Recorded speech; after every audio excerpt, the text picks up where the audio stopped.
Le premier souvenir que j'ai lié à Batman, c'est un souvenir de Mafalda, et où on voyait Miguelito qui disait, voilà, l'enfant a le droit à un nom et une nationalité, et Miguelito disait, mais moi je voulais m'appeler Batman.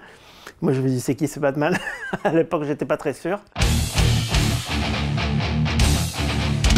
Mon lien avec le métal remonte à, voilà, à ma jeunesse, à mon adolescence, quand j'ai fait la découverte de cette musique avec mon frère.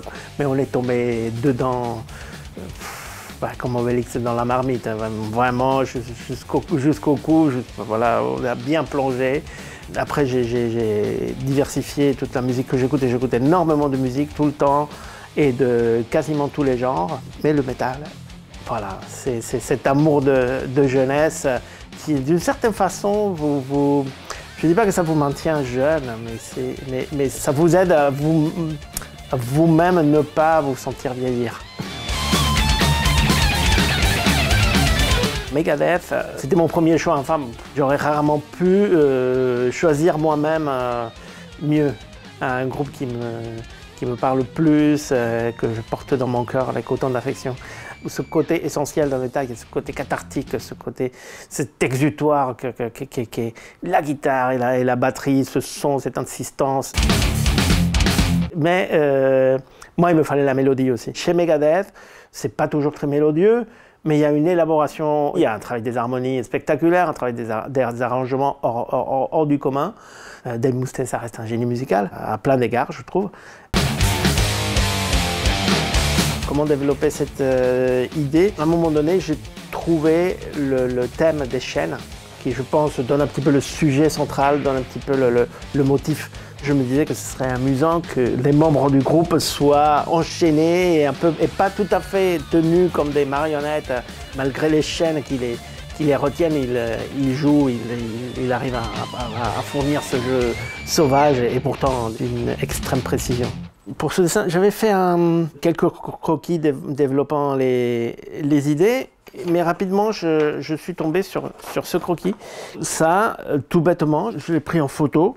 J'ai commencé à détailler le dessin pour déjà apporter beaucoup de variations, plus de détails. Le premier portrait de Dave Mustaine que j'avais fait, il restait très rough. La ressemblance était déjà là, mais il était un peu frontal. Je l'ai fait imprimer, donc j'ai une reproduction sur laquelle j'ai pu développer mon idée d'éclairage. C'est ce qu'on appelle un tonal, un dessin animé. Là déjà, je place mes ombres et mes lumières. Très très très important, ça va vous sculpter un visage, ça va jouer au niveau de la ressemblance.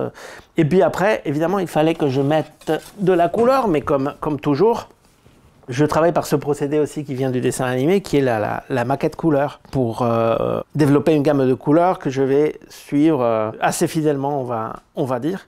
Donc j'ai fait comme je fais d'habitude sur mes BD, notamment sur Black Sad. Je reprends le dessin à la plume ou au pinceau, toujours avec la technique finale. Et à un moment donné, je me suis dit, ça me convient, ce côté un peu ténébriste dans le groupe qui est un peu en net contraste avec ce que sont en général les performances de métal où il y a énormément de lumière. Ça me semblait un peu risqué, mais on l'a mené à bout et ça a marché. J'écoute toujours de la musique, pas que du métal, et c'est par période. Je pense que tout le monde peut imaginer que cette illustration, j'ai exclusivement avec Megadeth en fond. Hein. Il fallait le faire. De toute façon, en dessinant ça, je ne pouvais écouter autre chose. À un moment donné, on avait un groupe d'auteurs de bande dessinée, on jouait du rock, pas tout à fait du métal, mais bon, du hard rock par moment. Et oui, je jouais de la guitare. Et j'aime beaucoup la guitare, mais essentiellement, c'est pour mon plaisir.